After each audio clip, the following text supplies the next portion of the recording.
Welcome to the Elevate Podcast, your resource for all things business, brand, and leadership. We are excited you have decided to join us today.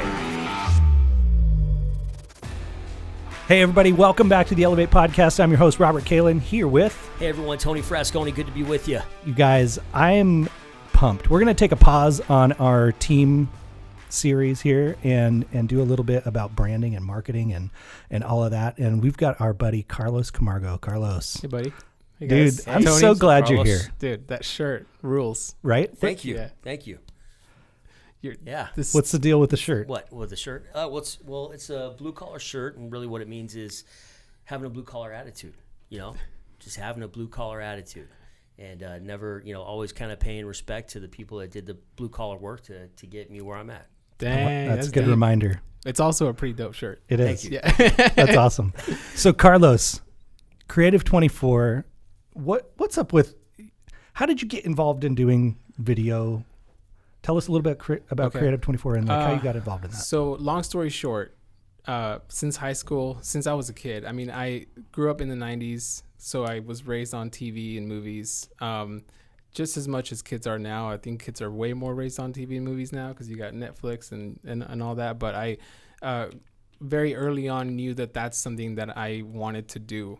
So when my family moved here to the United States, we were originally from Mexico. So when we came here, I knew this was the land to do it in. This is where Hollywood is. This is where the movies are made.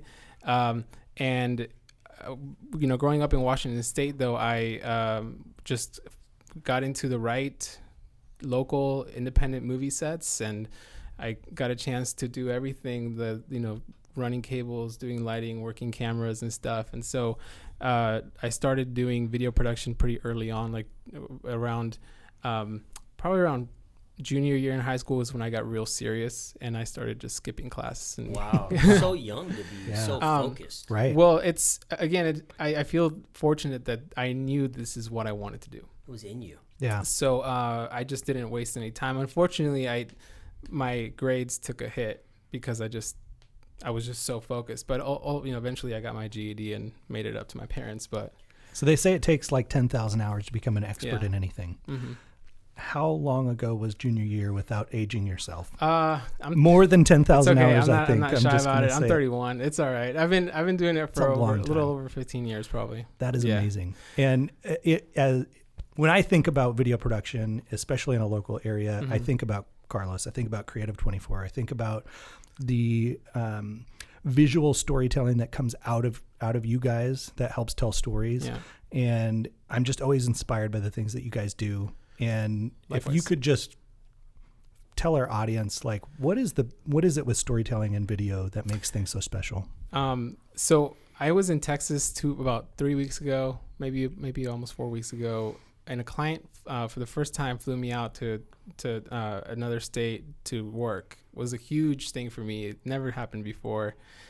Wasn't the best time for me to tell them, hey, I'm actually really not passionate about marketing at all. And he was like, well, what do you mean? We brought you out here to make commercials. And I was like, well, wait, let me clarify. I'm a filmmaker. I'm into the storytelling. Like, I'm passionate about making quality projects. Mm-hmm. I don't care what it is. I'm just not, I'm not a marketing guy. I don't sit behind a desk with a tie and look at demographics and, stats and all that stuff. What I'm passionate about and what I'm obsessed with is how do you create an experience for an audience that, creates an emotional reaction, a visceral reaction that gets them to, has an impact in their life. Mm-hmm. I think all filmmakers or all visual artists kind of think about that all the time. That compelling, something to draw someone in. Right. I mean, you think about, you ever seen The Shawshank Redemption? Mm-hmm. Oh yeah. I mean, classic. Have you next time you watch it, just think about how it makes you feel and what it compels you to do. I mean, whenever I watch The Shawshank Redemption, at the end of it, I'm like, I need to get busy living or get busy dying, Yeah. So that's what just drives me is whether it's, a nonprofit video that is getting people to donate towards an organization's annual operating costs, or it's for Quorum Nissan trying to get them to sell their latest Armada or whatever. There's more than just like the call to action. I think that there is that engagement with the audience and hitting them in a place that matters. That's good. I had a friend of mine, Travis Morris, who's a real estate agent, talking about, when you do a listing for a property, the order that you show the pictures in really tells a story. Yeah. To the potential buyer, right? For sure. And you're walking them through that house and really sharing that story. And I feel like, that's kind of like a storyboard, but you're doing this visually with film and yeah. Well, and it's a really interesting time because filmmaking and all aspects of the film or video, production field, they're 100% dependent on technology, right? And so it would have been impossible for me to do what I'm doing, as a career back in the 1960s or 70s, unless I was in a very specific place at a specific time. You had to, you were really literally one in billions of people that got a chance to be in that place in time to work on motion pictures. But right now we're living in a time in which you can create a YouTube channel and you can make really no budget things. In fact, earlier today I was talking to Luke Quorum, and he was showing me of Quorum Nissan, and he was showing me what he does on TikTok. And he's got like over 250,000 followers on TikTok. Wow. Yeah. That's awesome. It's crazy. Good job, Luke. Yeah, great job, Luke. And he would show me like what he was doing, and it was just like really compelling short videos about cars, about Nissan. And this is something he's doing on his coffee break in the middle of work. And I'm thinking like, well, what am I doing? Like, what do you need me for? But the reality, what I'm getting at is that, visual storytelling is something that we as human beings, like, we need actively. I mean, it's in our DNA to tell stories and to show. And right now we're living in a time in which, like, if you have a business or you have an organization or whatever, there's nothing that's keeping you from, engaging an audience and creating like an emotional connection to them. I feel like the thing that's keeping them from doing it is fear of creating it, or maybe they just haven't created a video. Like, would you recommend that every business probably puts something on a web page, puts something out on social media that engages with their audience, their target market? Yeah, that's a good question. I think, so everybody knows their own business. You know your business better than I do, obviously. And so who your target, your customers or your target audience is. And I think that whenever somebody comes to me and to do a consultation and they want to know how much it costs to do a commercial or whatever, I always start with, well, why is this? Why does this have to be a video? Why can't it be a still picture? Why can't it be a billboard, or why can't it be a postcard? Because I think that we have the tendency right now, because technology is so accessible, we have the tendency to think like, oh, I gotta make a video for Facebook or Instagram or, whatever. So I think first, I hope I'm answering your question, but I think that first we have to begin as business owners, think like, well, how is my customer engaging with me? For me, I've come to learn that people actually find me and pick up the phone and call me if they see just a still image of a guy with a camera that says, need help live streaming and need help recording. And they don't need a video, like a picture just does the trick. But when it comes to storytelling, if storytelling is something that I need, where I find storytelling to be the most effective across the board is in anything that has to do with testimonials. Testimonials are the most effective form of visual storytelling for businesses and organizations. You almost don't need, it's always nice to have a nice big production, but somebody comes to you and says, hey, I listened to the Elevate podcast. when I listened to the podcast for the first time, I was just thinking about how to start my business. All the stuff that I heard, and these short little sound bites, they really helped me to get my thoughts in order. I was able to do this and that. And now, like, I'm in my first year in business, and it was tremendous. Yeah. Right. Wow, Yeah. I can't wait till we actually have that experience. Right. Somebody It's coming. comes up, they find us. Right. They seek us out. Now, It happens most when you wear the Elevate T-shirt. Got Just saying. yeah. Well, so that, as a video, that's great. Yeah. And so if you have a business or you have a nonprofit or whatever, someone that has had the experience and that is a tried and true customer, get them on camera, get them to tell their story from beginning to end. And you're going to find that that's where you start. Find a way to take a real case, whether it's in the form that I just described it, or like right now, I'm working on this project for Mountain View Community Center. Mm-hmm. And we have this young man playing Dallas that is a student at 5 High School that unfortunately doesn't have a strong support network, doesn't have a good environment at home, and needs food, right?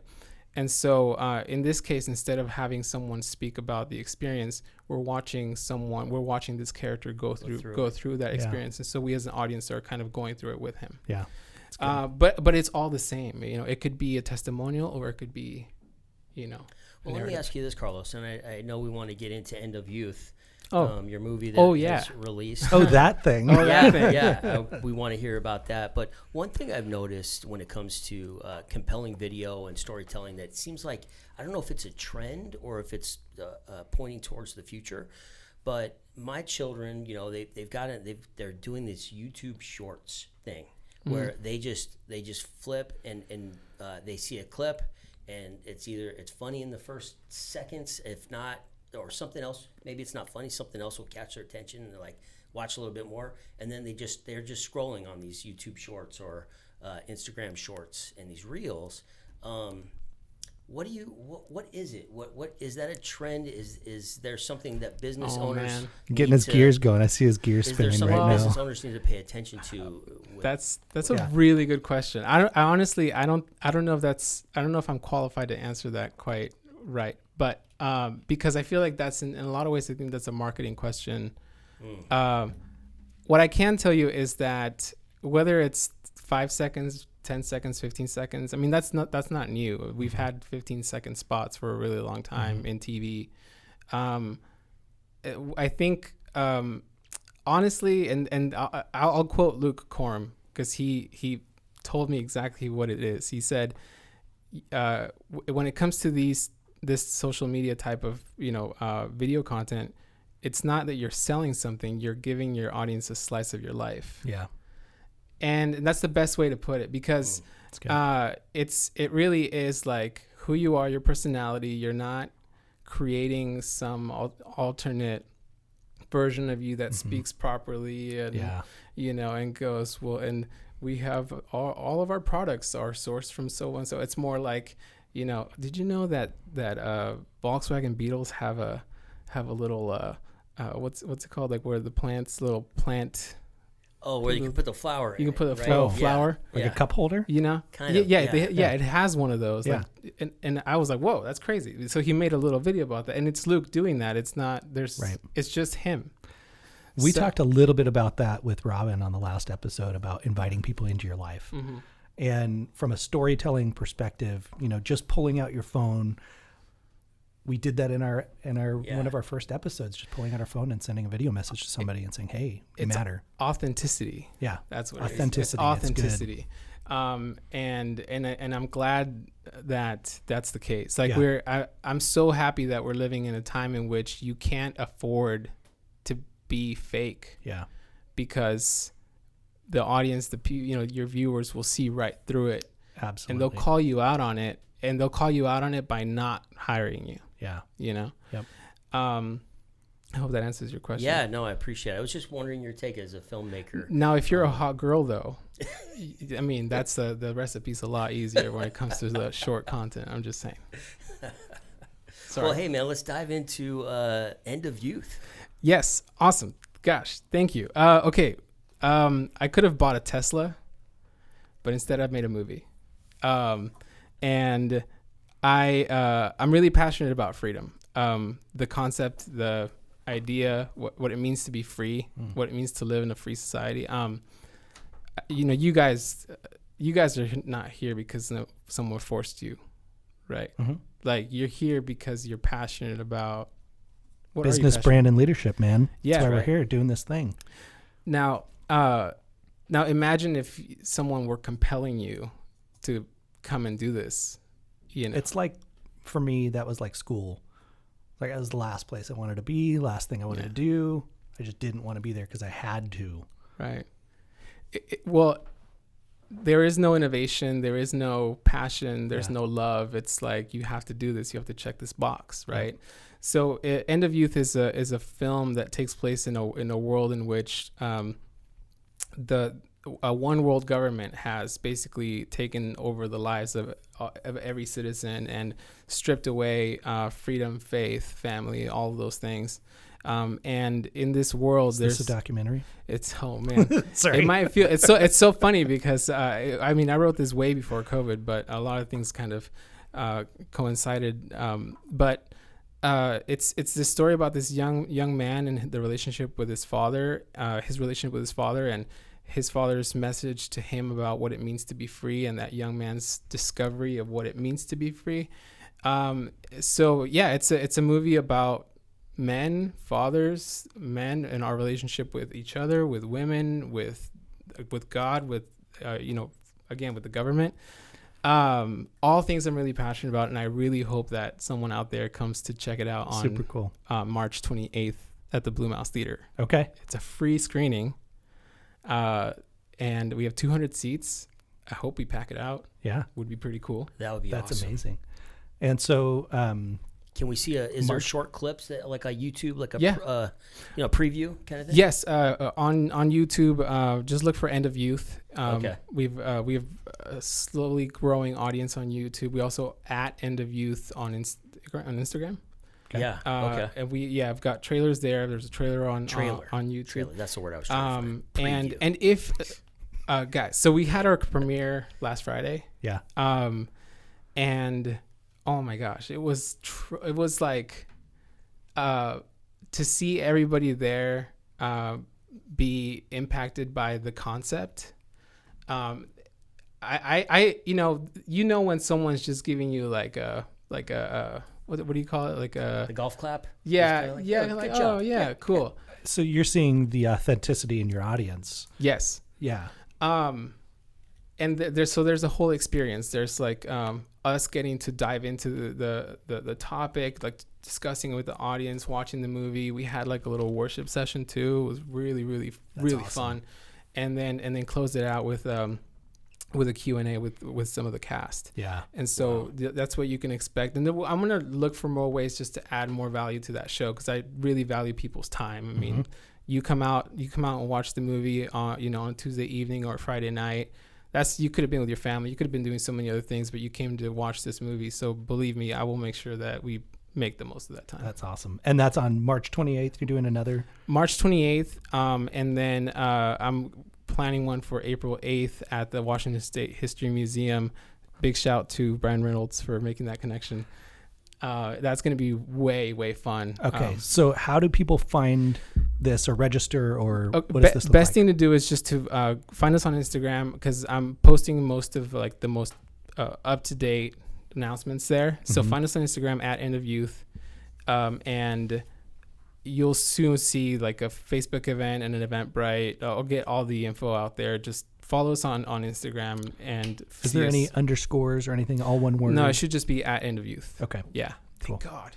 Like the only End of Youth on planet Earth. That's great. Well, Carlos, I have to ask before we close this out, just for our young entrepreneurs out there, whether they're filmmakers, aspiring writers, to be somebody who has this concept of a movie that has written a script to to the production of it, and then to viewing it with, inviting viewers to come and having the cast be able to have Q&A. I mean, just right, the full spectrum. What can you share with somebody who's just starting out? Maybe they've got in their backpack, they've been carrying around this script for like a year, and what can you tell that person? Making a movie is just like starting another business. It was the exact same thing. It takes time, money, effort, all the things that it takes to create a business or start an organization. And what I would say to, if I could go back in time and tell me something, is don't wait for anybody to tell you that you can do this. I love that. Like don't wait for anybody to give you permission. Don't wait for anybody to give you a green light or approval, because that's never going to come. No. You have to give yourself permission to go and do the thing that is in your heart. Yeah. Carlos, can I headbutt you right now? I just want to headbutt you right now. No, I'm just so maybe a hug. Passionate. Yes. But that is just, man, that is ingrained in me too, because Robert, I always glean from you because you're 36, I'm 46, right? I'm 10 years older. I wasn't going to tell the audience that. No, that's cool. That's cool. I'm 10 years older than you, and I've been wanting to do some of the things I'm doing now for way more than 10 years. And you're doing some of those things at such a younger age, and you've taken those steps. And for me, I was in that camp for so long of somebody give me permission. Yeah. And it's like, you know what? No, world, I'm going to live out what's inside of me. And it might seem weird to other people. It might seem like, it will seem weird to other people. It just, so I just appreciate what you said, man. I feel like an idiot every time I am standing in front of a crowd or talking about the movie or doing. I didn't feel cool at all at any point, because again, it's like it's this imposter syndrome. Sure. But again, if I'm gonna sit and wait for someone that I look cool or that I should be doing that thing, who's gonna give you that? Who's gonna tell you that you need to go and do it? No. God put that desire in your heart. You just need to go and do it, because you're in a free country where you can go do it. So take advantage. That is good. I don't know that there's a way that we could end this podcast any better than that. I'm just saying. All right. Like, be free. Carlos, man, I'm so glad you came. Thank you for letting me do this. I'm a huge fan. Yeah, and just a reminder, if you've seen some of our earlier podcast episodes, those were in the Creative 24 studio. Yeah. And thanks to Carlos's generosity in letting us set up there. Anytime. Thank you. We're going to be moving to a new spot. You're welcome to come and continue that there. Love that. At any time. Love that. Okay. Thanks, brother. Hey, you guys follow Carlos on Instagram, like you said, at End of Youth. Can they follow your like normal regular handle? I haven't posted anything in my regular one for like over a year. But so End of Youth is probably the best place. Okay. Yeah. That's where it's at. Follow Carlos there. Stay up to date on everything End of Youth, and go like Creative 24. Where's it playing again? It's March 28th where? At the Blue Mouse Theater in Mouse. Tacoma, technically Proctor, March 28th. So it's going to be so awesome. Yeah, and if you want to see me and Robert live in person, give us a high five. If you're a fan out there, maybe, get an autograph. I don't know. That's right. I think we'll sign your t-shirt. Yeah. All right, you guys. See you on the next one. Take care.